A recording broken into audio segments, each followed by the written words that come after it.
Kifarah ceraikan isteri pertama, suami Mira Liana didakwa di mahkamah. Farah tu benar tuan-tuan bukan main-main tau. Ianya benar. Sebab itu bila kau aniaya bini kau, kau tunggulah.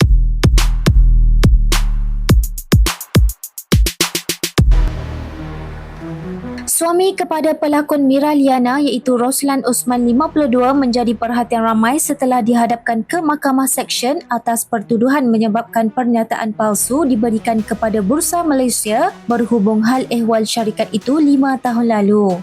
Dalam prosiding pada Khamis, lelaki berusia 52 tahun itu bagaimanapun mengaku tidak bersalah selepas pertuduhan berkaitan pernyataan palsu kepada Bursa Malaysia dibacakan di hadapan Hakim Azrul Darus. Peguam S. Syastidaran yang mewakili Roslan memohon mahkamah menetapkan jumlah ikat jamin lebih rendah dengan mengambil kira keadaan keuangan anak guamnya.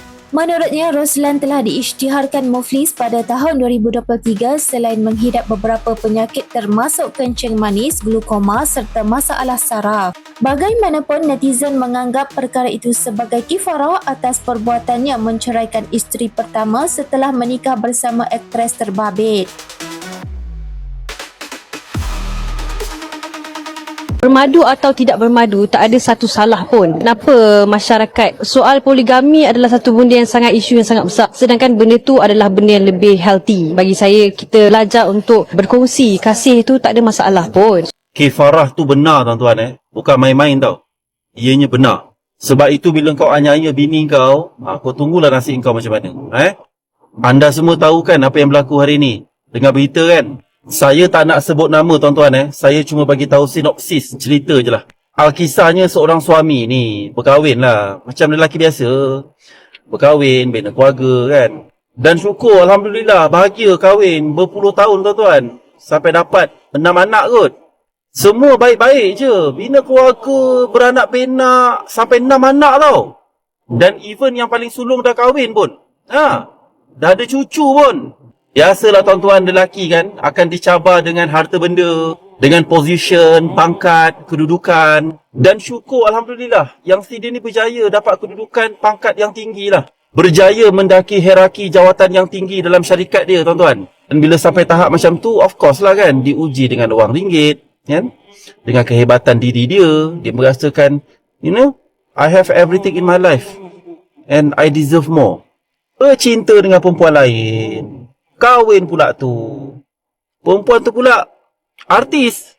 Pelakon tuan-tuan. Pelakon pun suam-suam kuku je. Bukan famous mana pun. Adalah 1-2 kerat filem dan drama dia pernah berlakon. Itu je lah. Si artis ni sangkut dengan lelaki tu tadi. Dah tahu lelaki tu suami orang.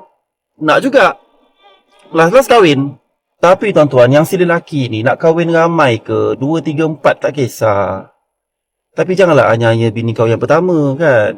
Anak nama orang kot. Kau dapat pegang jawatan yang tinggi, pengarah syarikat. Kau dapat kahwin, tackle seorang artis untuk jadi bini kau yang kedua. Kau rasa hebat? Kan? Kau rasa kau dunia ni milik kau. Yang paling best tu, bini dia yang pertama tu diceraikan. Ditinggalkan. Dan yang lebih menyayat hati dan buat saya terkilan tu, tak bagi nafkah tau. Culas. Nafkah anak bini terabai tuan-tuan. Sampaikan si bekas isterinya terpaksa fight turun naik mahkamah untuk minta nafkah. Anak nama orang kot tuan-tuan. Si isterinya fight lah nak dapatkan hak untuk anak-anak dia. Anak-anak pun masih kecil lagi. Yang si lelaki tu dah seronok dah dapat bini baru. Culas nafkah apa semua kan. Last dapat anak daripada perkahwinan yang kedua tu. Dengan artis tu lah. Anak engkau nama orang tu kau abaikan. Lepas tu buat anak baru pula. Kan? Langsung tak berlaku adil tuan-tuan persoalannya, mana pula datang kifarah ni? Ni, ada cerita sikit ni. Nak pendekkan cerita, dia terlibat dengan kes corporate. Kes berprofil tinggi lah. Memalsukan dokumen, pecah amanah, lack of integrity, menggunakan kedudukan untuk benda yang tak betul. Akhirnya apa kesudahan dia? Muflis tuan-tuan. Bankrupt. Dituduh dekat mahkamah, palsukan dokumen, melakukan penyelewengan, jenayah kola biru tuan-tuan. Ini bukan main-main tau. Last kena tahanan reman, pasport dirampas dan bakal didakwa dengan 10 tahun penjara dan 5 juta saman. Hoi. Oi, kau dalam muflis, kena saman berjuta pula tu. Lepas tu merayu untuk diikat jamin. Mahkamah tetapkan 1 juta. Dan dia bagi alasan minta maaf, tak mampu nak bayar sebab ada 7 tanggungan. Dia ada 7 anak lah. Sejak bila kau bagi nafkah pada anak kau? Ha? Tiba-tiba nak kena dakwa, nak kena saman, nak kena bayar duit reman 1 juta, baru nak gunakan alasan nak tanggung anak. Lama ni masa kau tengah senang pun, kau bukan tanggung anak kau pun. Tengok pun tidak. Jumpa apatah lagi. Ini apa kesudahan dia, tuan-tuan? Apa dah jadi lepas ni? Kan? Kita tunggu dan nantikan drama yang berikutnya. Tapi saya yakin kalau dia dituduh dan disabitkan kesalahan dengan 10 tahun penjara, nak tanya je, bini kedua tu stay ke? Tunggu je lah surat fasak nanti. Tunggu je lah. Kita tengok sama ada bini kau yang kedua tu sanggup ke tidak susah senang sama-sama. Sanggup tak?